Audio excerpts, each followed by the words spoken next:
नमस्कार. तर आता आपण बघूयात मत्स्यासन करण्याची पद्धत. तर आपण बघतोय मत्स्यासन. आपल्याला पुन्हा पाय एकत्र जवळ आणायचे. दोन्ही पायांचे टोज समोरच्या दिशेला पॉइंटेड असतील, स्ट्रेट. दोन्ही एल्बोज आपल्या रिपकेजच्या बाजूला ठेवायचे आणि एल्बोजच्या सपोर्टने चेस्ट उचलायची, जितकी वर उचलता येते, आणि मान जास्तीत जास्त आतमध्ये घ्यायची. दोन्ही हात आपल्या पोटांवरती, आणि जितकी मान आतमध्ये नेता येते डोकं जमिनीवरती, आणि होल्ड करायचे. चेस्ट एक्सपान्शन होईल जास्तीत जास्त, आणि नॉर्मल ब्रीदिंग, नॉर्मल श्वास ठेवत आसन होल्ड करायचे. यामध्ये गळ्यावरती स्ट्रेच होते व्यवस्थित.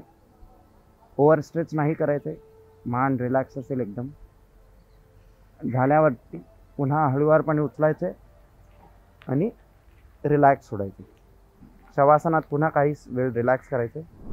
मानेचा त्रास असेल, कोणाला सर्वायकलचा इश्यू असेल, त्यांनी हे आसन करू शकतात. खूपच सर्वायकल पेन असेल त्यांच्यासाठी खूप फायदेशीर आसन आहे. सेकंड, थायरॉइड रिलेटेड इश्यूज असतील त्यासाठी सर्वांगासन आणि हे दोन्ही फायदेशीर ठरतील.